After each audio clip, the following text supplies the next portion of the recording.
I am swinging from a 7-story window, throwing parties in a 10 by 7 cell. It's astounding the lengths I'll go to convince the whole damn world I don't need anybody's help. Yeah, I am waving while I drown. Don't bother swimming out to save me, I will only drag you down. I'll try to use your body as a life raft, 'cause if there's room enough for one, there must be room enough for two. I'll sail the good ship you into the sunset, sipping on savory water till my liver turns blue. Sha-na-na, sha-na-na-na-na-na-na-na-na.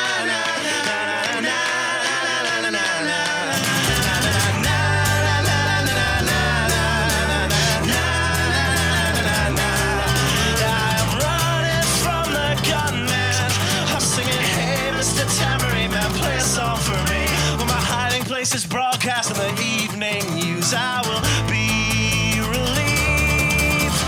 La, la,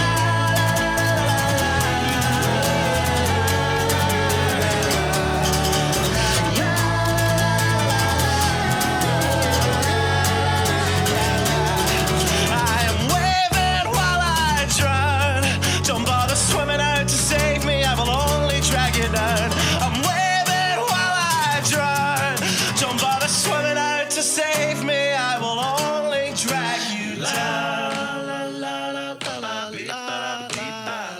Singing, hey, hey, alright, yeah, I wrote that one myself. It's astounding the lengths I'll go to convince the whole damn world I don't need anybody's help.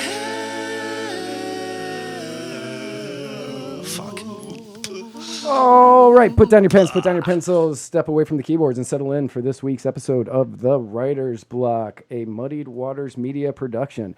First and foremost, allow me to thank Don and Sally Wright for giving birth to me, because without you, none of this would be possible, even though I am a constant letdown. Also, allow me to thank the Narcissist Cookbook for allowing me to use his music at the beginning and the end of every episode of this show. And you can find him on the YouTube, where he did a completely legal reading of The Lion, the Witch, and the Wardrobe, and it is a great way to fall asleep. Also, allow me to thank Alex Fortenberry for the kava that I am drinking today that you did not know you were giving me for the show, but I appreciate it anyway. Thank you to all above, Bula Vinaka. Very excited to bring on my guest today. She is one of the founder, I should have written in the founders of Float. She put on Anarcho Vegas a couple of weeks ago. She is a crypto genius. My guest, Erin Nakamoto. Erin, thank you for coming on my show. Hi, thank you for having me. Finally, I feel like we've been coordinating this, and now it's finally here. So I know. Yeah, very excited. Yeah, the first time I thought that, when I first booked it, I didn't look at my calendar, and I thought Anarcho Vegas was the week after. And you're like, yeah, Thursday, that's great. And then on Tuesday, after I finished my show with Spike, he was like, Erin's coming on your show Thursday? I said, yeah. Anarcho Vegas is Friday. How is she going to do that? I was like, I don't know how that's going to work. I know, and I was so conflicted because I was like, oh my God, I have 1,000,005 things I need to get done before tomorrow. I don't have time to do this interview, but I really want to do it. And my friend was like, look, weigh the pros and cons and you have to come to a decision. And I was like, oh God, I hate to do this, but I'm glad, now I know it's actually 1 month later. It is. Today, Yeah, it is 1 month from the first time that I said that you're going to be on my show. Hey, I'm very happy that we finally got a chance to do it, though, and that it finally has worked out. Even today, we got things mixed up, and you're like, how about 3? Yeah, we're not good at this. Yeah, we are not good at the coordinating together. But yeah, I was like, yeah, you're like 3 o'clock. I was like, great. So at 3 o'clock, I'm sitting here, and I was just like, man, Erin bailed on me, and then Erin's a bitch. And then a couple hours later, you're like, okay, I'm here and I'm ready. I'm like, oh, time zones. Those things exist in the real world, just not in my head. But so luckily we are here and we are able to do this. So for all of my wonderful fans who do not know who you are. Can you tell me tell me a little bit about yourself? I know that you're an anarchist. Like, how did you find anarchy? Did you like start? Because so many of us start out with a political party because we were told there's only two, and then we kind of find our way there. So, how is it that you got from wherever you were to where you are now? So my family was never really super political growing up. And then I hit 12th grade and I took like a government class, and I kind of just fell in love with the idea of Obama. And like, I know it's so weird to say that, but I really did believe in his message, and I thought he was a very genuine person. And I didn't really ever take a look at his policies because that's just not something that I learned how to do. I was very enamored by his relationship with his wife, and I was like, oh, like superficial, like, oh, they're married and they're cute and like they really love each other, and that's a good way to, rile up patriotism if the president loves his wife, which it's just super weird. Right. So I was just superficial in that way, and I just like threw all of my support in Obama. And I remember I turned 18 and I was just like, yeah, I'm voting for Obama and Obama this and Obama that, and you have to vote for Obama too. And then he won, and I was super excited. And I just, I saw all these things that he was doing, and I just was totally let down. And then I kind of just gave up about politics. I just stopped caring because I was like, well, I mean, he was kind of a letdown. I can't focus on politics anymore because it just riles me up, and it's just a hot topic of conversation. And so I like kind of withdrew my support and just went on with my life because why, there are so many other things to worry about. So then I moved to Las Vegas, and I met the person I'm living with and been with for about 4 years now. And his name is Kingsley. Which is, by the way, that is the greatest name. Like, Kingsley. You have to hear his full name. It's stupid. I love his full name, but it's like very presidential or like very like royal. Yeah, I was going to say it sounds very British royalty, just Kingsley. His middle name is even worse, and it's Rockmore. But not like R-O-C-K, it's R-O-Q-U-E-M-O-R-E. Like, it's insane. I make fun of him for it all the time. I love his name, but make fun of him. That's like a British porn star, Kingsley Rockmore. Heyo. I'm sure he's going to love that. Yeah, sorry, Kingsley. I don't even know you, man. I apologize already. But anyway, so I met him, and actually he introduced me to Bitcoin. Bitcoin actually brought us together, and I'll tell the story later. But he started asking me questions, and started asking me questions on what I believed and why I believed them. And I couldn't provide answers. I just didn't have them, couldn't defend my position on why I was a Democrat. So I stopped being a Democrat. I was like, well, I'm obviously not a Democrat if I believe in things that directly go against that. True. And so I watched a lot of Ron Paul videos, and this was like 2015, 2016. So it was after his run. Right. After the 2012. After 2008 and 2012. Yeah. And so I wasn't really there for that. And I just watched a bunch of his videos, and there was one video in particular that stood out, and it was the one of the media totally blocking him and leaving him off of polls, and like it was just crazy, the censorship of Ron Paul back in the 2008 and 2012 elections. So that just riled me up, and I just became pissed off. And so I read books, and I kind of fell down the rabbit hole, went to Nakamoto, and I was like, I don't belong here. I'm like, oh, this is a little weird. Like, all these people are talking about these ideas that I've never heard before, and I don't know if I agree, and I don't have an opinion, and I felt like I couldn't talk to anybody because I was so intimidated, and I didn't have ideas of my own and opinions of my own. And so once I got back from Nakamoto, I was like, that's it. Like, I'm diving in. I'm going to figure out who I am, what I believe. And it's kind of just taken me here to the anarchist route. I don't think that people should rule over other people. And yeah, absolutely. So, like we were talking before the show, but I started out GOP. Like my parents are straight, straight down the line. That back in the olden days, with the voting booths where you just had to like click the button at the top and it was just all R automatically. They're like, I was like 10 and they're like, that's the only button you need to ever hit is that one. And I was like, okay, I'm a Republican because Republicans are good God-fearing people or something. I don't know. Good gun-toting, God-believing people. That's right. Who hate the Middle East for some reason. Because that's where Jesus is from or something. I'm not 100% sure. And so I was Republican. I joined like the Young Republicans in high school. I joined the Young Republicans in high school. That group didn't last very long, not surprisingly. Then I went to George Mason for college, and I got really big into the economics of things, into the economics of everything, and became even stronger as a Republican. And then I discovered that drugs are really fun. And I knew that as a Republican, that meant I should go to jail forever. And I was like, but I don't think I should go to jail forever. So this doesn't make any sense anymore. And slowly I started kind of learning about civil liberties and, personal choices. And then I became a libertarian and I joined the Libertarian Party of Florida. And then I realized that the libertarians aren't really well run and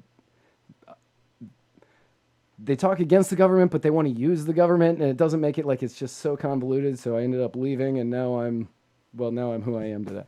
Isn't that kind of crazy? That it's funny because like I can recall being a Democrat and being like, love for all, personal choice, respect personal choices. Like I was very pro-abortion, like respect personal choices, and I was thinking in a very collectivist point of view. Mm-hmm. But yet when it comes down to, for instance, like drug use, like you said, like that's a very individual thing. And you're like, well, wait, like if I do like MDMA, am I a bad person? Should I no go to prison? Should I have to go to rehab? Like, it's crazy. I found that when I was on MDMA, I was usually a much better person than I am when I'm not on MDMA. Most people are. Yeah. Not me. I was a much nicer person on MDMA. And I used to do a lot of it. That was the one that really kind of was like, yeah, drugs are great. And just pulled me right in. I was like, let's see what other ones do.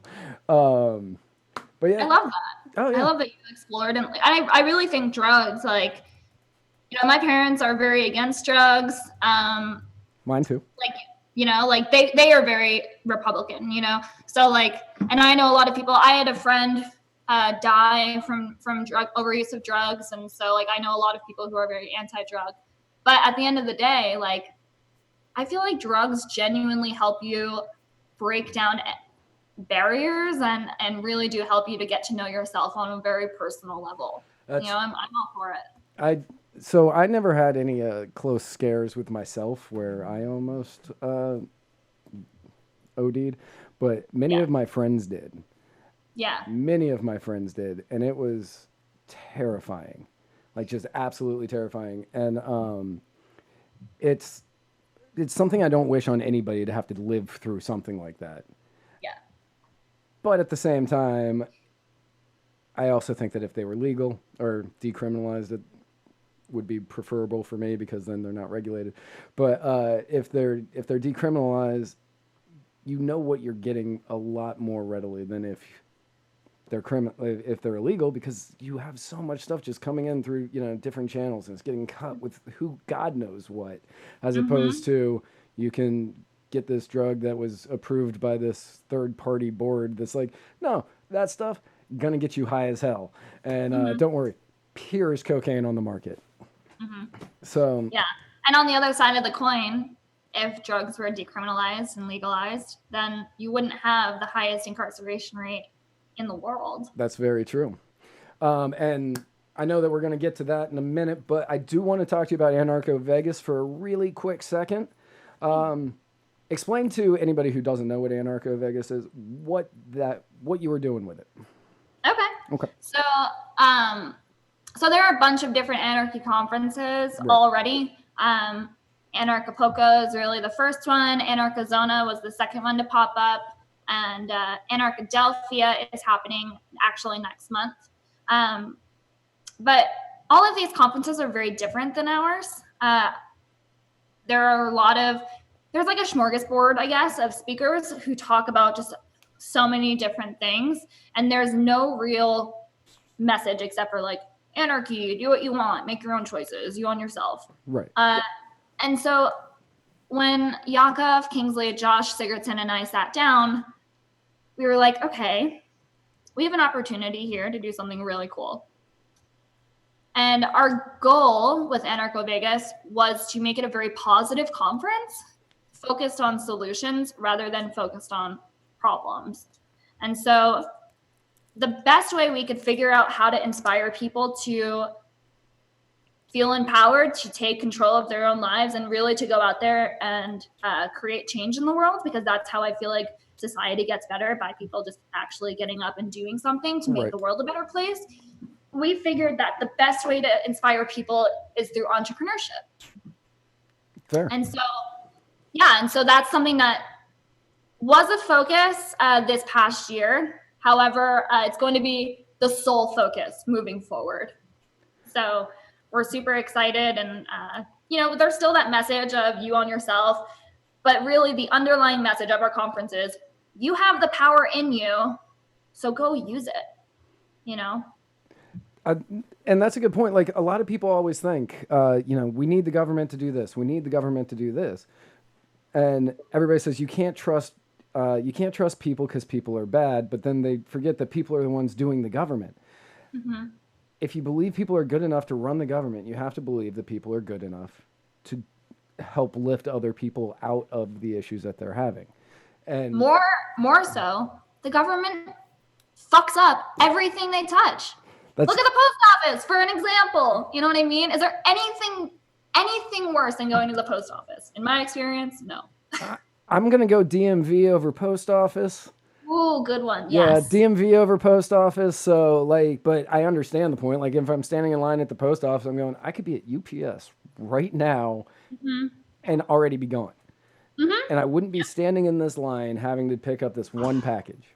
Yeah. Waiting to talk to someone for 45 minutes. Right, exactly. DMV, I've been to one DMV that was great, and that's because nobody knew it was there.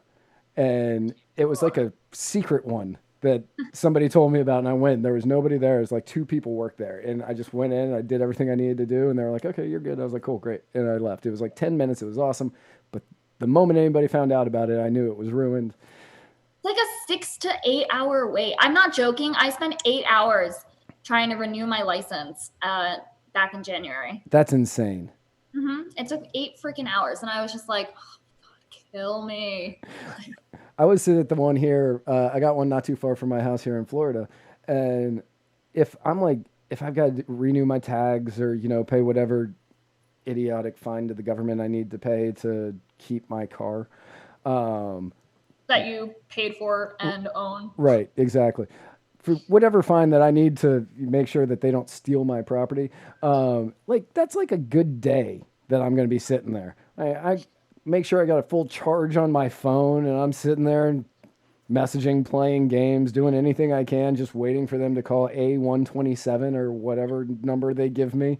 Walk in, it's like A14. I'm like, great. Yeah, you're like, oh, go on. Yeah, I have to make a change a mailbox key, right? And so for work or whatever, and I tried calling the post office because they're like, you have to call the post office to get this fixed. I'm like, okay. So I try, and it's just, the robotic, press 1, press 2, press 3. And then when you hit 0, they're like, well, give me more information. And I'm like, I just want to talk to someone. I don't know what robotic phones you're calling, because none of them sound that nice when they're doing it to me. Oh, no. It's not that nice. I put it in a very nice way. But it's frustrating. You can't reach anybody. Meanwhile, you call up FedEx or UPS, and they pick up on the like 3 rings, and it's just super fast, super streamlined, and it's just the government really just fucks up everything they have their hands in. Highest incarceration rate, you know what I mean? Like it's inefficiency at its best. It is inefficiency at its absolute best. When you continue to screw up even the simplest of things that we've been doing forever, and it's like the government gets into it and it's like, okay, well now we need to fix it, even though it's not really broken. It's just like there's this group over here that doesn't like it, so we need to fix it, and then it just ruins it for everybody, and everybody now hates it.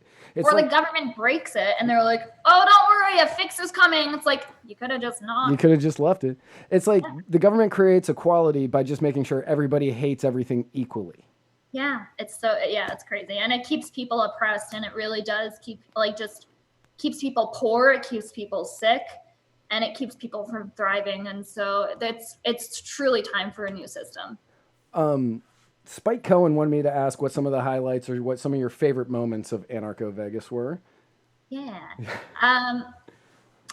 Well, okay, so the thing for me was having everyone come into my town. So like Vegas seems like a very town or big city, but it's really not. It's very, very, very small. And so whenever someone flew in, you just felt good. You're like, oh my God, I threw this conference in 90 days.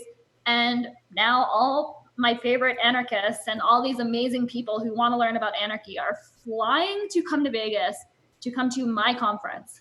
Like that was amazing, just having the people here. So that was a huge highlight for me. Larkin Rose's Candles in the Dark. We threw a free Ross party to raise money for Ross Ulbricht. Right. That was amazing. Yeah. It really I was so I remember when the Silk Road thing went down, and I remember hearing about it. I was like, this guy, he's done nothing. Like he built a platform. That was it. Mm-hmm. That was all he did. He wasn't condoning any of the stuff. He wasn't condoning anything. He built a Craigslist essentially. Yeah, he built a Craigslist. He took an idea and put it into action, and they gave him 2 life sentences plus 40 years. And everybody else that was involved in that, none of them got anything close to it, and I don't think he should have gotten anything. He did. The drug dealers, and I'm not condoning throwing drug dealers in prison by any means. No, God, no. But the drug dealers on the Silk Road only got 10 years. Right. And Ross sits in a cage. If he does not get clemency, he will die in prison.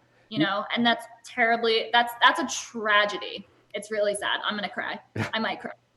He's been, I believe, he's been locked up for just over 2,000 days at this point, and his Fourth Amendment was violated. They did illegal warrant search, illegal warrant taps. They violated his privacy. They destroyed his freedom of speech. They crushed his jury trial. Like, they didn't introduce stuff to the jury, and the judge just ruled on it. That entire trial it's the government at work. Like, they just were like, no, this is what we're doing because we have to make an example. So we don't care about any of those 10 things we've promised that we won't do. Yeah. Don't create a website. Right. Don't encourage free trade. Right. It's ridiculous. It really is. It absolutely. Have the people making their own decisions. So sorry, you got to sit in a cage for the rest of your life. It's just horrible. And I mean, basically what the government was saying is you need to create like a Facebook, which I'm just going to say it now. Fuck Facebook and YouTube. Just fuck them both. This is why my parents find me a disappointment, because I say things like that. Yeah. But make that the image. Right. Yeah. Just middle fingers all over the place towards Facebook and YouTube. They're going to pull this one so fast. I know it. But that's okay because I'm on Float now. Yeah. So did you create Float? Are you one of the creators of Float? One of the founders of Float? I meant to ask you that beforehand. Yeah. So before, when you're like founder, I thought you were going to say Anarcho Vegas, but I'm the community manager for Float. Okay. So the founders are actually my boyfriend Kingsley. Okay. Kingsley Rockmore, and our developer and our CTO. So they are considered the founders. I don't know why I said that with a Midwestern accent. That was weird. But yeah, so I do community management. So I run the social, and I basically take care of all the issues that come in through our support email and the work. And how long has Float been around? Float was an idea this past January and February, and so we actually just launched the day of Anarcho Vegas. So we live streamed Anarcho Vegas, and then it's just been full steam ahead there. So not only was it crazy enough planning a conference in 90 days, but we were also launching our company. Right, I was going to say, but you're also launching a social media network at the same time. Yeah. A little stressful. I drank a little. I could imagine. Yeah, so you told me about Float when I was freaking out about us getting kicked off of YouTube, which we got that overturned. So yeah, Okay, we're back on YouTube. But well, you For know, now. yeah, until they see this video. So I was stressed out, and then you were like, "Yo, you should join Float." So I went on Float, joined it immediately, and figured it out. Love the fact that you got live streaming. That's great.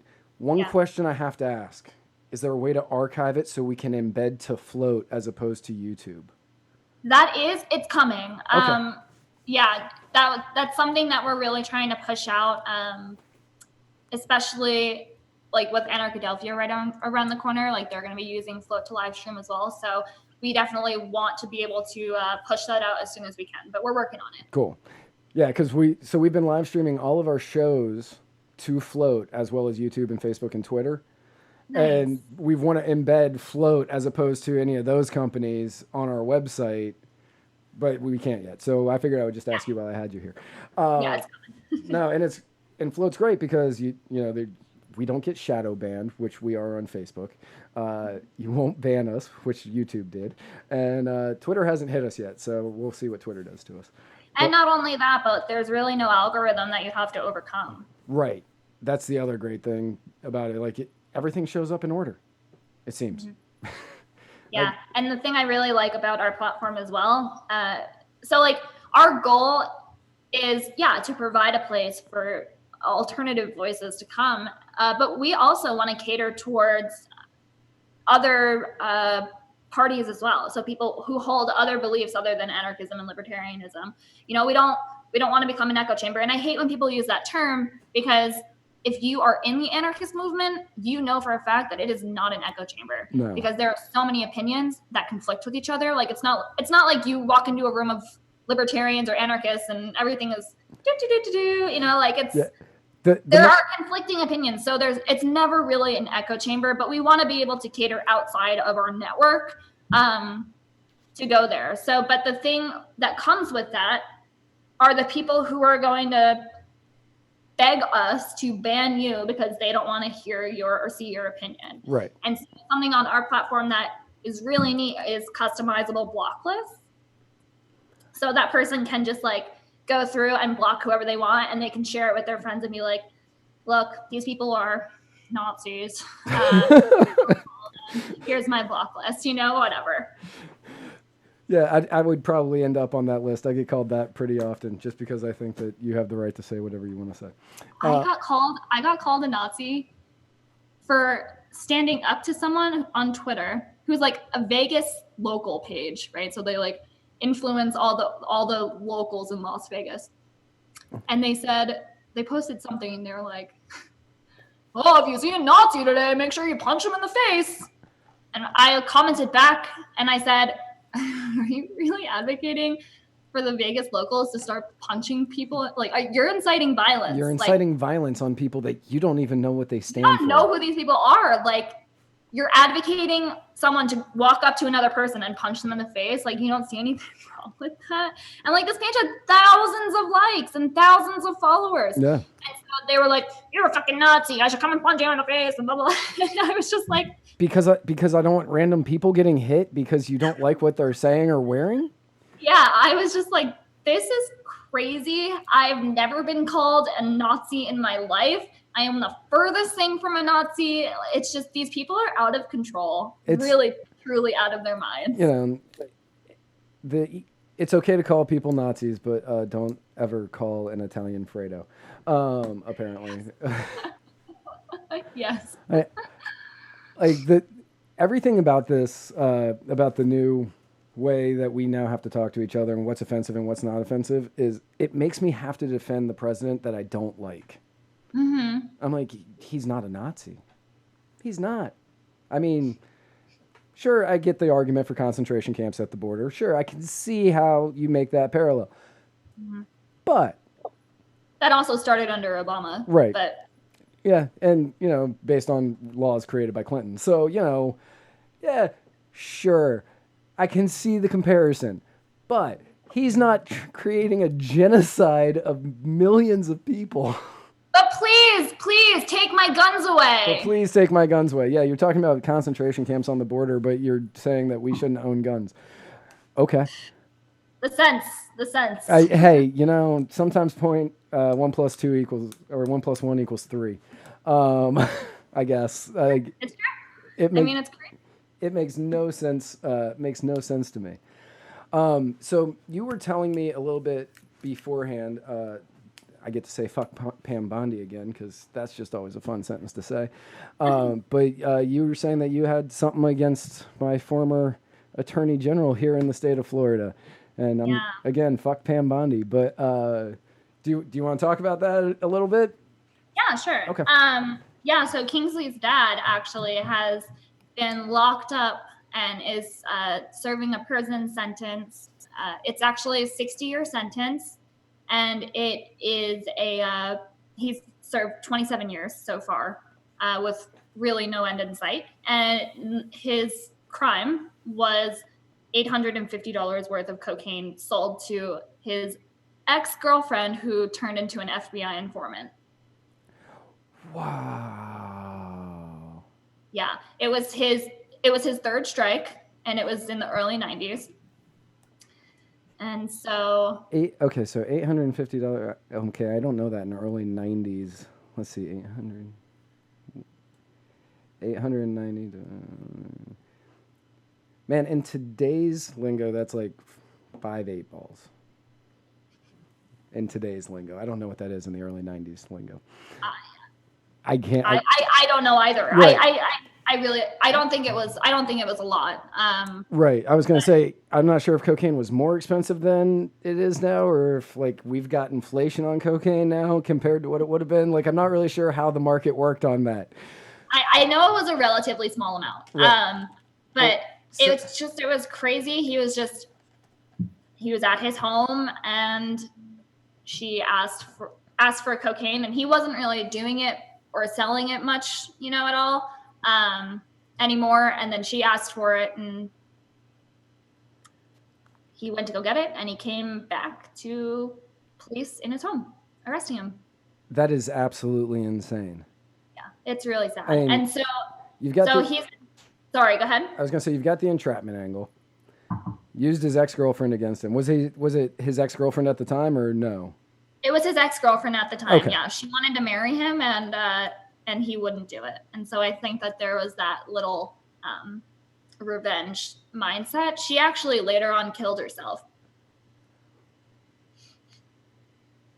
I'm not going to make the joke that just went into my head, because that would have been really tasteless.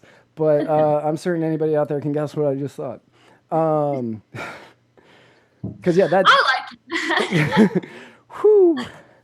But yeah, so it's kind of a crazy story. But yeah, he's served about 26, 27 years so far, and there have been times where the clemency board, whose budget is $1 to $3 million. I don't know the specific number, Right. but I know it's in there. They have a budget of that amount, and they were 5 years backlogged when we were trying to figure out when they would get to his clemency file. And so they would tell us, you have to wait until we can catch up to his file. So I think they finally caught up to his file either last year or this year. But Kingsley flew to Florida. He went to, I think it was Tallahassee. Right. And basically they asked the family, does Michael have any support? If he gets out, does he have a job lined up? Where would he live? That kind of thing. And so it seemed like a very light, bright at the end of the tunnel. However, nothing ever happened after that.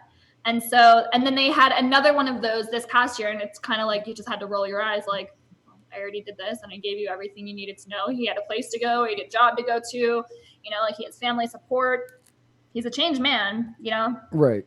I mean, He's a after nonviolent 27 years, like for a small amount of cocaine, like we're not talking about kilos at this point. We're talking about Yeah. grams. We're talking about miniature amounts of grams. And to put somebody away for 60 years for what I've done in a good weekend is insane. Yeah, it's real. It's horrible. You know, it sucks. And so what we've been trying to do is raise money. We've been trying to, you know, talk to legislators. We've talked to prosecutors. We've talked to, like, the sentencing judge literally came, or no, sorry, the DA who put him in jail for 60 years, even wrote a letter to Governor Scott at the time and said, Michael does not deserve to be in prison. I think he has served his time. Let him out. And nothing. And Skeletor did nothing. Nothing. Yeah, that's very Skeletor-like because, you know, he has like something to do with the private prisons as well as the drug testing that every government employee has to take. Which he's the worst. He is, and now he's my senator. So I'm so sorry. Yeah, it was crazy during this last election. I was really conflicted because the Republican one in your state, right? Yeah. So but the Democrat nominee was really good on prison reform. He was. I am blanking on his name right now. He was good on prison reform, and I really liked him for that. Right. But everything else, I was like, he's gonna be so bad. Yeah. No, I totally agree. And I was just so conflicted because I was honestly, like, I don't want to say this, but I really do believe that if he was elected, it would have been good for us to help get Mike out of prison. Right. And I knew that the Republican nominee or candidate DeSantis didn't care about prison reform at all. So DeSantis is really weird. I feel like he does care about prison reform, but he cares about so many other things first. He's actually, like, as far as governors go, he's not bad. He's not the worst governor I've ever seen. Like, he's done a lot to help out in a lot of areas that definitely needed it. But he seems to be starting to fade. Like, I think he's so attached to the Trump train right now because that's what got him elected, that he's kind of having to follow a path in order to try to get to the next step, because I think he's going for president next. You think? I do. Yeah, I think he's going to do 2 terms governor here because as long as nothing changes, he's getting reelected. And that'll bring him into 2026, I think. 2026. So I think he's planning on like a 2032 run for president. Well, I mean, all I can say is we haven't had any luck so far, but I'm really hoping that they can just process his clemency request. Yeah, if I used to work for Attorney General candidate Bill Wolsifer. He was a Libertarian who ran for Attorney General, first Libertarian Attorney General candidate in the United States. And he worked on stuff like that, but unfortunately I don't think he's in the business anymore. And if so, I'd be like, hey, need your help, Bill, because you owe me so many favors right now. Yeah, it's crazy. We talked to I think it was like a judge or something, and he wanted money. And he was like, I can talk to people, but you're gonna have to pay me this. And we're like, that sounds like a bribe. That sounds like extortion. Sounds legal. I don't feel great about it, but that's weird. You're a judge. I feel as though you should be. I don't think he's a standing judge anymore. Oh, okay. I think he just has connections. But I mean, a bribe's a bribe. A bribe's a bribe. I mean, you can call that a consulting fee if he's not a judge anymore, though. So yeah, we'll go with that. Right. So what can people do to should we write letters to our state senators here in Florida, to our state legislators, or if you can take the time to write a letter or an email to the Clemency Board of Florida, that would be ideal. If you simply don't have the time to do that, we do have a petition that I can send you, and you can put up in like the links. Yeah, I'll put it in the show notes. A signature takes, I don't know, what, like 4 minutes? Maybe. Yeah, maybe. Yeah. But that, that would really be appreciated. We're really trying to gather as many signatures as possible with messages for, there are tons and tons and tons of people who are like, this is totally unjust. Let him out, like the taxpayer dollars that go towards keeping him in prison is just ludicrous. Yeah, that's a big thing. Is you're keeping this guy in prison. You're keeping this guy in prison for what essentially sounds like about 15 grams of cocaine, just based on my personal knowledge on things. Sounds like it's about 15 grams of cocaine for 60 years. Mm-hmm. It's what the average is $742 a day that you have to spend on a prisoner in the United States. I'm not sure what Florida is specifically, but something like $742 a day for 60 years. For someone who has actually never really committed a violent crime, right? Who's ever never in his life. Exactly for somebody who's never hurt somebody. Totally reformed. Yeah, it's crazy, and it's funny because, well, it's not funny, but it's sad because he really did go into prison with like a cocaine addiction, and instead of getting him help, they just put him in a cell and just kept him there for 27 years.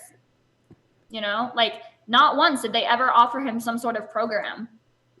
That's absolutely insane. I mean, the early 90s that was a crazy time for the Nancy Reagan Just Say No campaign. And you had George Bush. The Clintons basically having that airfield in Nina. Yeah. Yeah. I mean, back in 1990 or something like that, you had George Bush Sr., George Herbert Walker. And he was on, he was on television as president, and he was talking about the crack cocaine epidemic. And he was like, somebody was buying crack just right here across from the White House. And you find out later that he had switched. He had told the DEA to switch where the buy was going to happen just so he could put that in the speech. Like he was the culprit. He literally hired people to smuggle drugs in from wherever, from the CIA. From the CIA and bring it in and drop it off, yeah. He's hypocrite. I mean, he's dead, right? Yes. Yeah, I think he recently died. Yeah, he recently passed away, and many of my Republican and statist friends were sharing the video of George W. Bush giving the eulogy where he just breaks down at the end, and everybody's like, it's so touching, and I was like, yeah. I feel for him because his dad died, because that sucks. I don't want to deal with that, but it's like when McCain died, and everybody was like, "Oh, you need to show respect." I was like, "Do we?" Yeah. Why? I mean, when McCain died, I was just like, "Oh God!" And then when Rockefeller died, I was like, "One down." It's just I hate to celebrate someone's death, because honestly, that person has family that lost somebody, and that's terrible. But when you've committed atrocious, evil acts, like my sympathy kind of goes out the window. Right. Like if a rapist dies, are you going to sit there and mourn the rapist? No. Yeah, it was like when Obama was president, and they killed Osama bin Laden, and he came on TV and he's like, "We killed Osama bin Laden," and whatever. And Can I tell you a secret about that for 1 second? Yeah. I had a boyfriend at the time who I thought I was going to marry. And he was in Afghanistan at that time when they caught Osama. Sorry. Really, one of the two.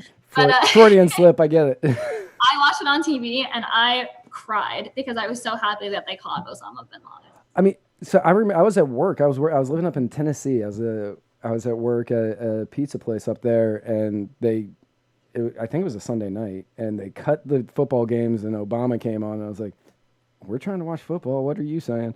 And he started saying that, and like a ton of people started cheering. And then a bunch of other people were like, "How can you cheer? That's a man's life." And I was like, "Yeah, but really, is it?" Yeah. It's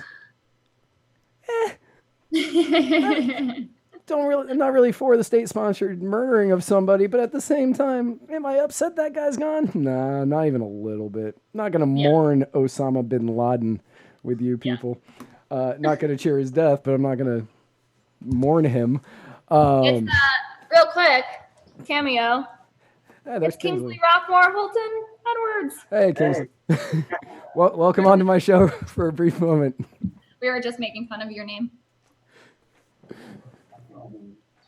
I know it's a great name. It's a great name.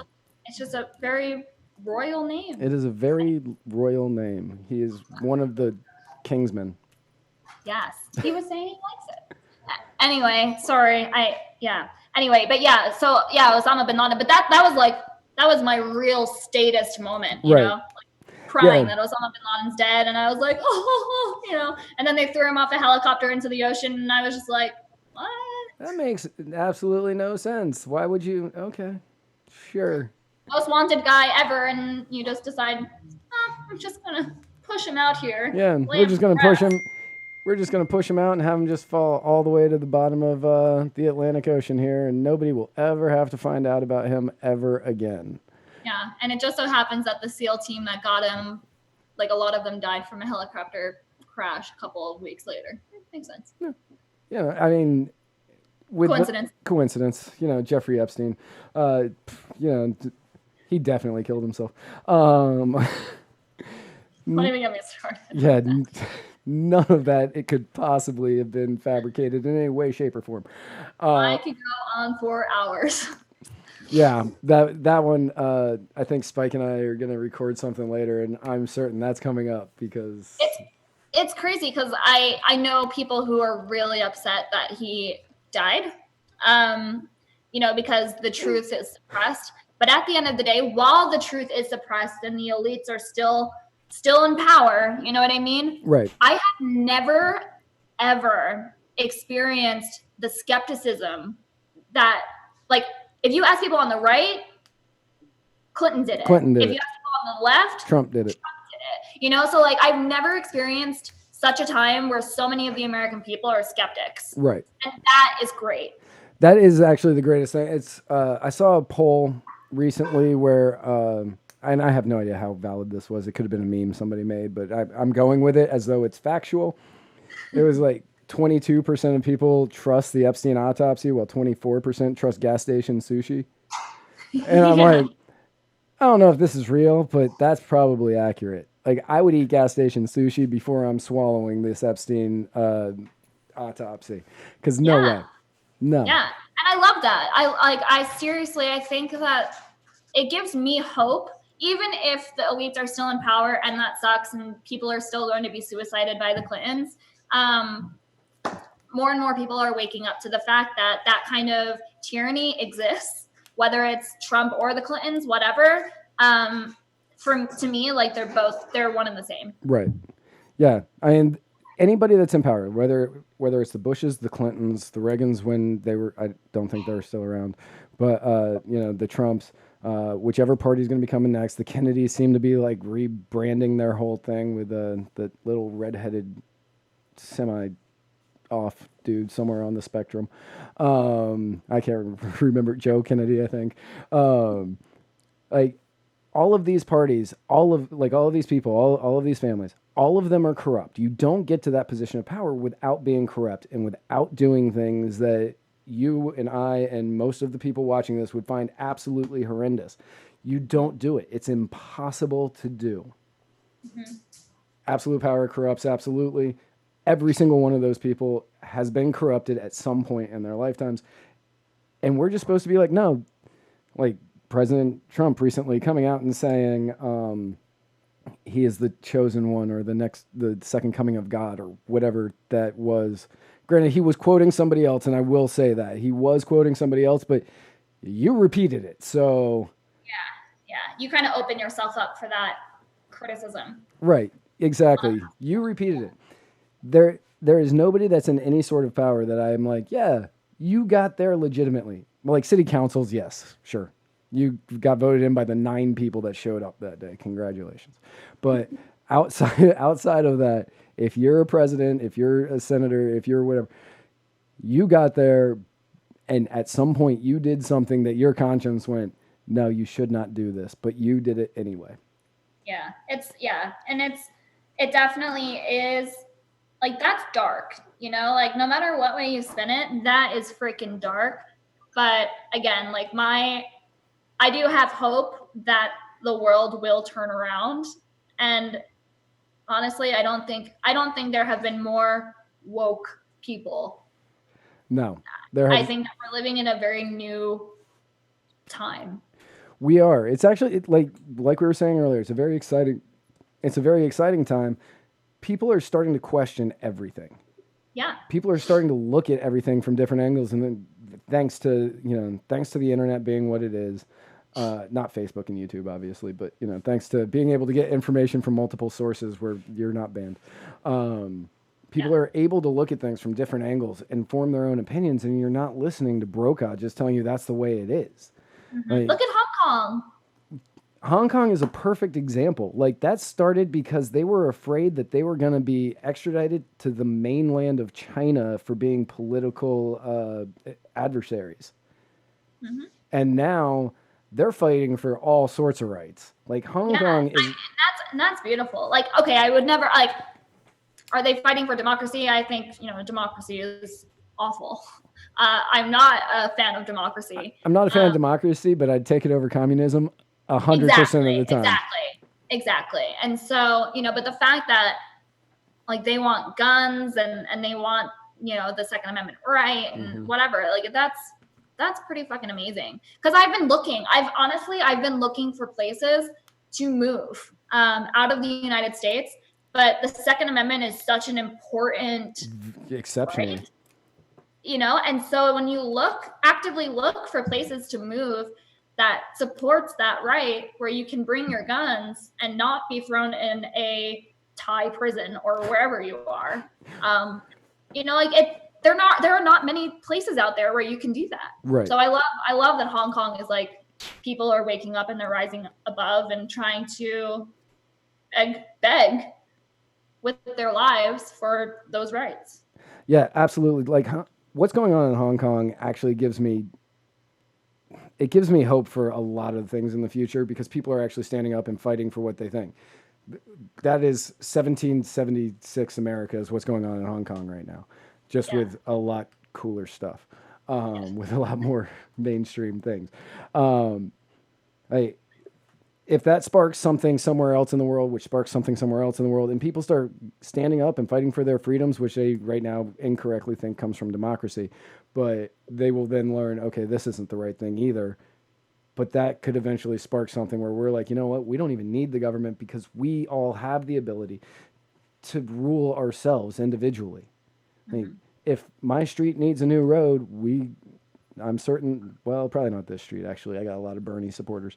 But, But I mean, if you knock on the doors and you say, hey, there's a big pothole. I've seen your car go over it and kind of, get a little damage. I'm sure your suspension is being screwed up by every time you do that. A bunch of us are going to be working and kind of filling the pothole. Would you like to join me? 95% of the time, that person will probably be like, oh my gosh, that's amazing, or good on you. Yeah, right. I actually can, or I can't, but hey, here's $10. Right, exactly. They will chip in. And people are inherently good. I absolutely believe that. Yeah. Until they get into power, which seems to be the opposite opinion of everybody else, where they're like, no, people are awful until we elect them into power, because that means that they were chosen by God to do this. Sorry, my cat just showed up. Oh, no, you're fine. Oh, hi, kitty. Okay, keep going.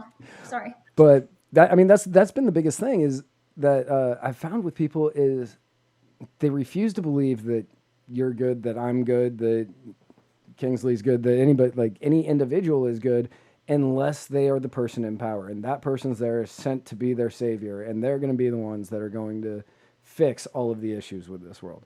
When in fact, they're just pushing the exact same problems that we already have. And the real answer is just to go back to individual rights, individual freedoms, and less to no government.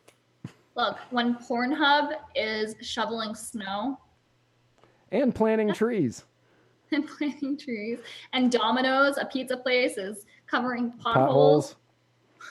Yeah. You really don't need to look much further to realize that private companies, private organizations are able to do these things much more efficiently, a lot cheaper, and just all around better than the government's been able to do it over the course of 200 years. Yeah, exactly. Right. Exactly. So I hear you. We actually had a speaker, Ovens O'Brien. I'm sure you know her from libertarian circles. Yeah. She's great, and I really like her. And she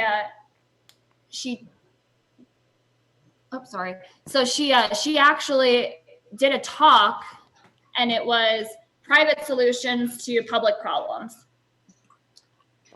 Okay, private solutions to public problems. And so she was talking about Domino's, and she was talking about Pornhub, and she was talking about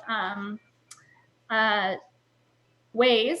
Waze notifies you when there's a cop stop ahead. Right. And that saves people so many tickets. It saves them so much money, saves them so much time, so many tickets. Cop ahead. It is a great feature that I know that police forces all around the U.S. have sued Waze over it, and Waze has won every single time. Yeah. No, it's amazing. And so I encourage people to build stuff like that. Absolutely. Build things that are going to help everybody out. Let me know when there's a red light camera ahead. Yeah, I just saw this. I saw two things that really inspired me this week, and it was the woman who created the shirts with the license plates on them. Did you hear about that? I didn't.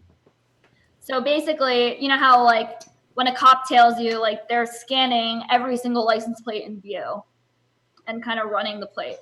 So this woman made a shirt with a bunch of different license plates on them, and I'll send you the link. But to basically deter the police cam from getting the license plates that are on the street, it'll for instance, if someone's wearing it and they walk down the sidewalk, the camera will pick it up and it'll kind of divert to that. That's actually a brilliant idea. Yeah, I thought that was genius, and so I was like, wow, way to disempower the state. That's amazing. Absolutely. And there was this other guy, and this is a little weird, and it can also be used in a negative way too, but he created masks for anti-surveillance, Right. So you go out in public and you put on a mask, and it's actually the guy's face. So I don't, It's the guy who created its face? I think so. Oh man, that's beautifully narcissistic. It's very narcissistic. And so, but at the end of the day, he also had good intentions too. I don't know if it was more on the narcissistic side, to everyone will have my face, but the way he phrased it was, if I have to get in trouble for something that someone else did, he goes, it's worth it, in my opinion, to basically disempower the surveillance state. Right. Which is true. I think, I know it was a satire article, but I think it was by Babylon Bee, but they said, Juggalo makeup keeps you from being surveilled, and somebody was like, Juggalo's living in 2020 long before we were. And I was like, that's actually, yeah, it would work. Yeah. I don't like Juggalos, but that's a valid point. Yeah. Every time I go through customs, flying back from Acapulco, really, you have to do the cameras and take the photo of yourself. And I'm always squinting my eyes, or, trying to make my face look like something it's not, or closing my eyes so they don't get my retina scans or something, you know? But it's gotten to be really bad, really bad. Really and then bad. You watch First Amendment audits. Have you ever seen any of those? No. It's people who basically go and film the police. Okay, so, a photography and it's not a crime. Exactly. Yeah. But cops don't like being surveilled. No. That's the problem. They can not. surveil you all day, every day. Yeah, I've got a buddy here in Pinellas County, and he runs the Pinellas County chapter of PENAC, or Photography is Not a Crime, and he just posts videos of him filming cops while they're doing things. And I'm like... Does he ever get thrown in jail? He has not yet, that I have seen. I don't think he's been posted... this was 5 years ago he started doing this a lot, and I don't see the posts as much. I still see him, but he hasn't posted about being in jail or anything. So I think that he got a job and now he needs to work, so he doesn't post as much. Yeah, no, I will tell you, Kingsley and I have, it's like a loop of First Amendment audit videos that just really probably stays on all day.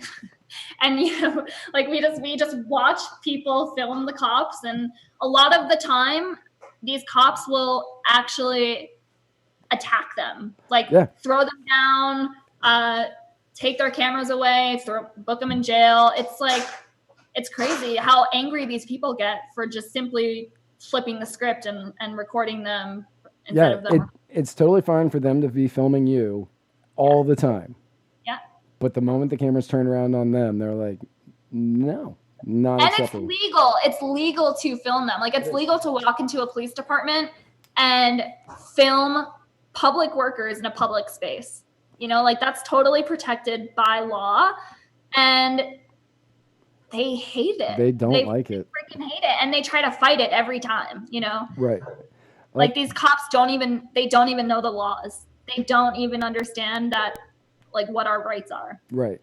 Like, I know I set up, violate them anyway. I set up a shortcut on my phone that if I say, "Hey Siri, police" or something, I can't remember what the code is, but I think it's just, I say, "Hey Siri, police," it automatically starts recording. It sends a text message to Spike Cohen with the video that I just recorded, and texts like my emergency contacts that I am dealing with the cops. That's amazing. Yeah, you can, like, there's this new shortcut thing that you can do on iPhones. I think you've been able to do it on Android for a while. I'm not 100% sure. And I set that up, and I was just like, all right. Only shortcut I will ever set up. Yeah. I mean, I'm not a huge iPhone person, but that sounds fucking awesome. Right. Yeah, it is one of the greatest things about the new iPhone iOS thing is I set that up, and now I'm like, okay, now if I ever need that, it's there. Is it a live stream video or is it like a recorded video? I think it's a recorded video. I haven't had to use it, so I'm not 100% sure which one it is. I kind of want to just test it out and find out, and Spike will be like, why are you sending me a weird video of nothing? Yeah. No, well, yeah, it has to be live stream because that's the only way they're ever held accountable for their actions. Right. Exactly. So for those watching who want to start filming the police, make sure live stream it. Live stream. It doesn't count if it's not live stream because then it could be edited. Yeah, exactly. That's the argument. That's what they'll say. I know, yeah, that's the argument. Well, crazy. That is just about all the time we have for today. Do you have stuff you want to push? Stuff you want to tell people to go check out? Yeah, we didn't really get a chance to talk about Float that much, but we are a social media network that aims to just be better than all the rest. Like, we really want to be able to help content creators who have been shadow banned and blocked and have their income totally slashed. So you can go over to our website, www.flote.app, and create a profile. Let me know what you guys think. I mean, I even want your thoughts, to be honest. So if you can just write me like a little blurb of what you think about the platform. Sure. Yeah, that won't be a problem. We're in beta right now, and so I realize that there are a couple of bugs, but we're trying to like get them in a bug report and kind of work on them daily. So for the record.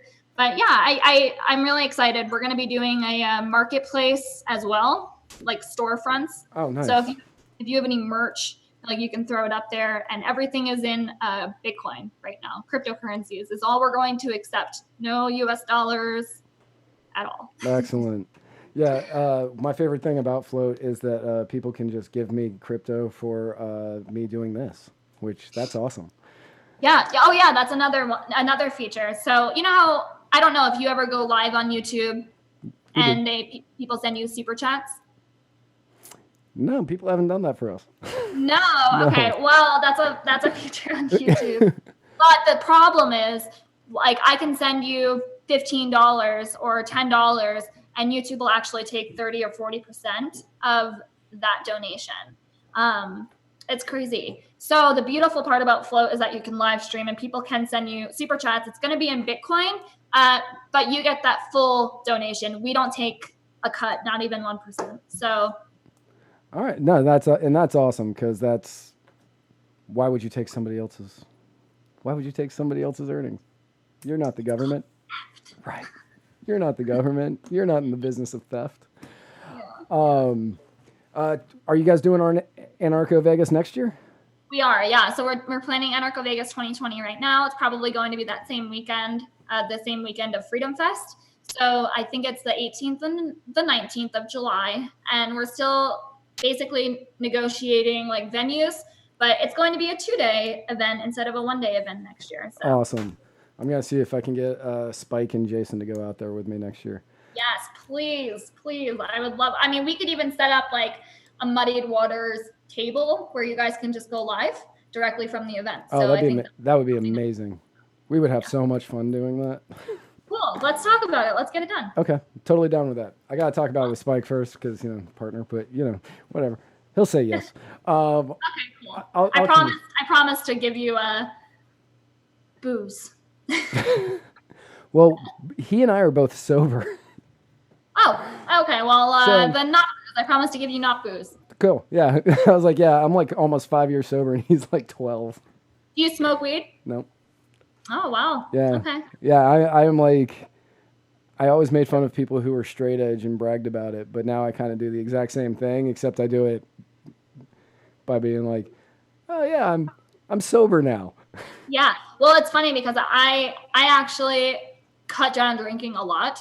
I mean, it was, there was a time where I was just really drinking a lot. And now it's so funny. Kingsley like always calls me a Puritan because I'll have one drink and I'm like done. And I really won't drink. Probably I'll drink every once in a blue moon. Right. But only have like one or two. Yeah. September 7th, 2014 was the last time I had alcohol. Wow. Congratulations. Yeah. Honestly, like it took me like, I know alcoholics. And so watching what they go through, I was like, I don't want to put my body through that. I don't want to put myself through that. I don't want to put my family through that. I can't imagine. I just don't ever want to go down that road. So I'm like, I should just probably eliminate it. It's not good for you anyway. Right. I'll have to find a picture of me right before I quit drinking and send it to you because I didn't look like this. Really? I know it ages you. Badly. Really badly. And I was a lot heavier. My face was much, much rounder. And like I had like the redness that you get from drinking too much. And it was bad. The first month was awful. It was god awful. Like I had I would wake up with DTs in the middle of the night, like night sweats. Like I would get sick. It was a bad month. Oh my gosh. Well, I'm really glad that you stopped drinking. And I mean, 2014, that's a long time. So congratulations. Yeah, thank you. I appreciate it. I'll buy you juice. Beautiful. Yeah, that's awesome. I'll drink juice all day long. But yeah, thank you so much for coming on. I do appreciate it. I got to do the outro, but if you want to hang out for a minute, we can talk for a minute afterwards. Yeah, sure. No problem. All right. Beautiful. Everybody else, be sure you tune in all week long. We've got Jason Lyon doing Mr. America, the Bearded Truth. We have Spike and me on Monday doing that's Spike's show. Doing Muddied Waters of Freedom. On Wednesday, we got Spike Cohen, My Fellow Americans. Next week, I will be back on Thursday with a brand new episode of The Writer's Block. And next Friday, we've got Jason Lyon, The Bearded Truth, coming back. Tune in for all of that. Have a great weekend. Do everything you can to fight for freedom and just enjoy the rest of your week. Have a good one. Bye.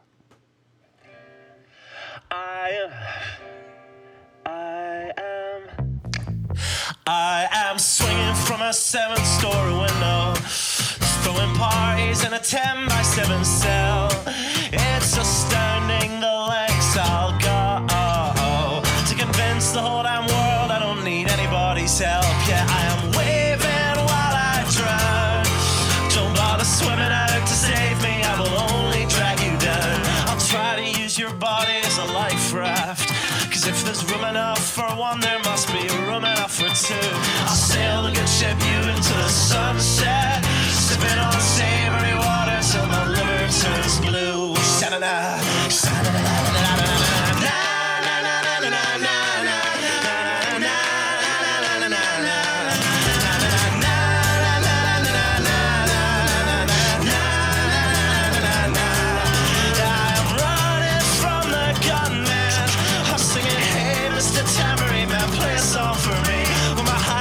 Is broadcast in the evening news. I will be relieved. La, la,